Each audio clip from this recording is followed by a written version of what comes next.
por las enormes complicaciones que presenta, se transformó en el máximo desafío para los montañistas de todo el mundo.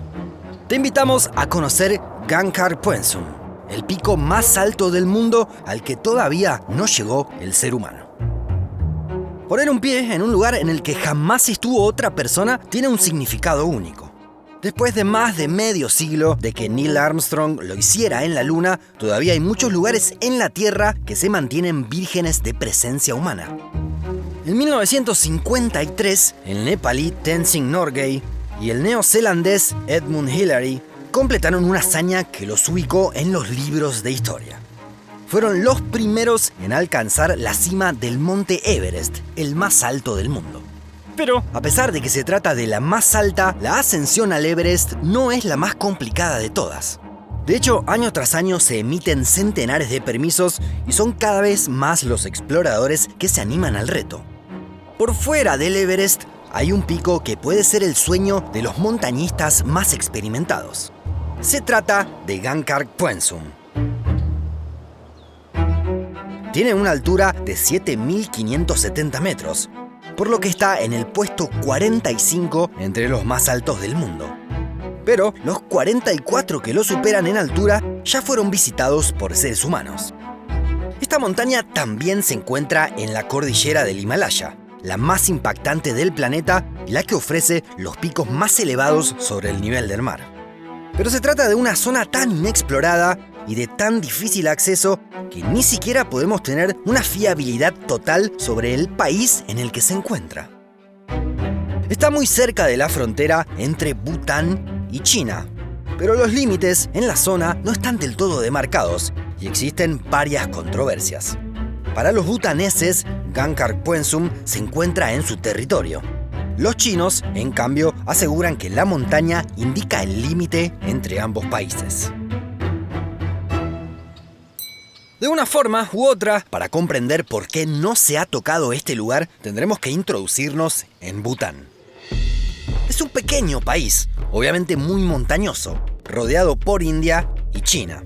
Mientras que tiene disputas territoriales con los chinos, en particular con la región del Tíbet, los indios son sus principales socios a nivel económico, político y cultural.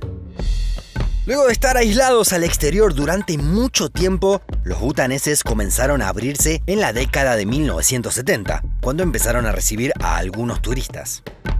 Pero recién, en 1983, permitieron el montañismo en su territorio. La prohibición era por cuestiones religiosas y creencias, ya que se consideraba que allí moraban espíritus. A partir de que se legalizó la actividad, comenzaron a planearse las primeras expediciones. Hubo 4 entre 1985 y 1986, pero todas fracasaron. Aunque Bután daría marcha atrás con las habilitaciones. En 1994 se prohibió escalar montañas de más de 6.000 metros.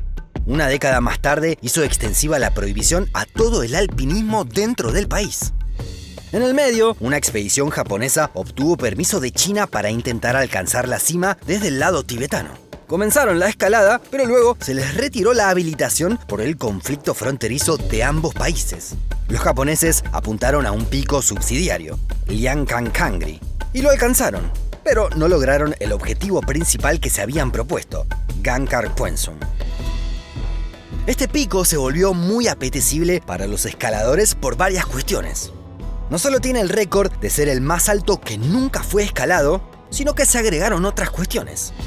A la belleza del entorno que se puede apreciar se agrega también la alta prominencia del pico. La prominencia es una medida que se toma en cuenta para clasificar a las montañas. No solo es importante la altura total, sino también la forma en la que se destaca en comparación a su entorno. De esta forma surge este concepto, que se define como el desnivel mínimo que hay que descender desde la cumbre de una montaña para ascender a otra más alta. Gangkhar Puensum cuenta con una prominencia de 2.990 metros. De cualquier modo, hoy parece difícil que alguien pueda escalar este pico. No solo por las dificultades técnicas, sino también por las legales. Nada indica que Bután tenga pensado habilitar el alpinismo en su territorio. Una política muy diferente a la de su vecino Nepal, en donde está muy desarrollada la actividad. Incluso algunos creen que está sobreexplotada, lo que causa problemas ambientales.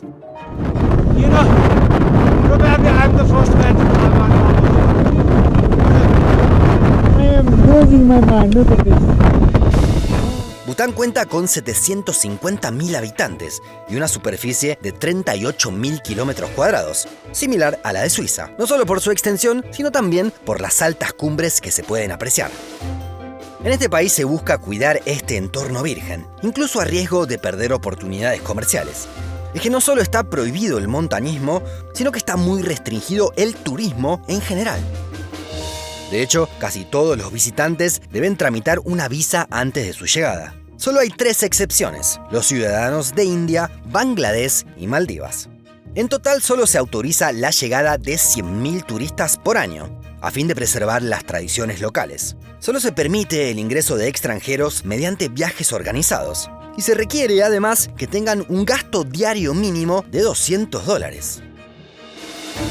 Por si hacía falta alguna complicación, el aeropuerto de Paro, el único internacional del país, es uno de los más peligrosos del mundo, por su ubicación y por el entorno geográfico. Solo pilotos muy expertos pueden despegar o aterrizar allí. De cualquier modo, los turistas que logren ingresar a este país podrán disfrutar de numerosas rutas para hacer caminatas y trekkings con paisajes únicos. Aunque, como saben, no podrán escalar ni acercarse a las cumbres. También podrán conocer Thimbu, la capital. Allí viven 115.000 personas y se enorgullecen de no tener ni un solo semáforo. Pero sin dudas, una de las cuestiones más llamativas de Bután es su intento de medir la felicidad de la población. Hace medio siglo, Jigme Singye Wangchuk, quien reinó durante 34 años, acuñó un concepto llamado felicidad nacional bruta. Su idea era que los indicadores económicos no bastaban para definir la realidad de la población. Por eso es que se buscó priorizar este concepto al del Producto Bruto Interno, que se enfoca solamente en el aspecto económico. Para realizar la medición se recurre a un cuestionario de 180 preguntas. Se analizan varias dimensiones que responden a los 4 pilares del índice: desarrollo socioeconómico sostenible y equitativo, conservación ambiental, preservación y promoción de la cultura y buen gobierno. Gracias a esta medición, Bután ha sido mencionado en más de una oportunidad como el país más feliz del mundo. Pero bueno, lo cierto es que en casi ningún otro lugar del planeta se toma una muestra comparable. Finalmente, nos gustaría conocer tu opinión. ¿Te parece bien que Bután restrinja la llegada de turistas para conservar el entorno? Déjanos tu comentario más abajo. Te invitamos también a que te sumes como miembro de Un Mundo Inmenso. Con un aporte mensual podrás ayudarnos a que sigamos realizando videos. También podrás acceder a contenidos exclusivos.